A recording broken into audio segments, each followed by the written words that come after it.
আসসালামু আলাইকুম। আমি নুসরাত চৌধুরী জাফরিন, ঐক্যবদ্ধ নির্ভীক জবিয়ান প্যানেল থেকে শিক্ষা ও গবেষণা সম্পাদক পদপ্রার্থী।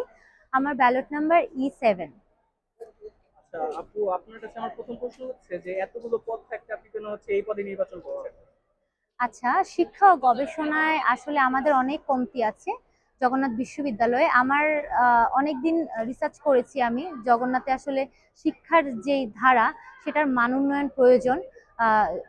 একই সিলেবাসে দেখা যায় যে পরপর বছর কি বছর চলে যাচ্ছে, সেই সিলেবাসকে নতুনত্ব করছে না। তো এই যে বিষয়গুলো যখন আমরা ফেস করেছি, যেহেতু আমি 19-20 সেশনের, আমি অনেক কিছু দেখেছি, ফেস করেছি, সেই জন্যই আমি আসলে উদ্যোগ নিয়েছি এবং মনস্থির করেছি যে আসলে শিক্ষা গবেষণায় আমি দাঁড়ালে হয়তো শিক্ষার্থীদের জন্য কিছু করতে পারবো।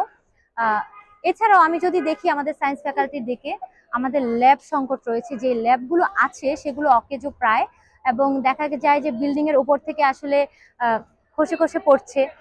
তো এই জিনিসগুলা, এই যে আহ, অপ্রাপ্তি আমাদের। আমরা জগন্নাথ বিশ্ববিদ্যালয়ে পড়ছি, একটা পাবলিক বিশ্ববিদ্যালয়। আমরা নামে বলি যে আমরা পাবলিক বিশ্ববিদ্যালয়ের প্রথম সারির আছি জগন্নাথ বিশ্ববিদ্যালয়, সেক্ষেত্রে আসলে এটা শুধুমাত্র নামেই, কাজে কিন্তু না। তো এই যেন কাজে হয় এবং শিক্ষার্থীদের যে আকাঙ্ক্ষা, যে অধিকারগুলো, সেই অধিকার থেকে যেন বঞ্চিত না হয়, সেই তার লক্ষ্যেই কিন্তু আমি দাঁড়িয়েছি। আমি চাই আমি শিক্ষার্থীদের হয়ে কাজ করতে, আগামীতে কাজ করতে চাই। বিগত দিনেও আমি ফেসিস্ট আন্দোলন থেকে শুরু করে হল আন্দোলন, যমুনা আন্দোলন, কোটা আন্দোলন, প্রত্যেকটা আন্দোলনে কিন্তু আমার অবদান ছিল। আমি চেষ্টা করেছি শিক্ষার্থীদের লক্ষ্যে কাজ করবার। আগামীতেও আমি তা মোতাবেকই কাজ করব। আপু, আপনার কাছে আমার পরবর্তী প্রশ্ন হচ্ছে আহ, আপনি যে এই পদে নির্বাচন করছেন, এই যে এতদিনের প্রচারণা প্রায় শেষ দিকে, আপনি শিক্ষার্থীদের কাছে কতটুকু পৌঁছাতে পেরেছেন এবং তাদের আপনার প্রতি আহ, মনোভাবটা কেমন? আচ্ছা, যেহেতু জগন্নাথ বিশ্ববিদ্যালয়ে প্রায় 18,000 শিক্ষার্থীর কাছে পৌঁছানোটা সো ডিফিকাল্ট। কারণ সবাই অ্যাট এ টাইম আসে না, এবং অনেক শিক্ষার্থী দেখা যায় যে ক্লাস থাকছে, কারোর থাকছে না, কারোর পরীক্ষা। বেশিরভাগ সময় দেখা যাচ্ছে যে পরীক্ষা থাকছে, সেমিস্টার ফাইনাল। তো আমরা আসলে সবাইকে ওভাবে রিচ করতে পারিনি, তবে যতটুকু সম্ভব হয়েছে আমাদের ততটুকুই করেছি। আমি স্যাটিসফাইড। আমি তবে আরো যদি তবে অনেক উৎসব মুখর পরিবেশ, তো ভালো লাগছে এবং সাড়া পাচ্ছি, খুবই ভালো সাড়া পাচ্ছি। শিক্ষার্থীরা খুবই উৎফুল্ল, যেটা দেখে আমরাও আসলে কাজের স্পৃহা পাই। আমাদের খুবই ভালো লাগছে। ঠিক আছে আপু, আপনি আপনার মাধ্যম দিয়ে শিক্ষার্থীদের কি বার্তা দিতে চান? আমি আসলে বার্তা দিতে চাই, যারা যোগ্য তাদেরকেই ভোট দিন।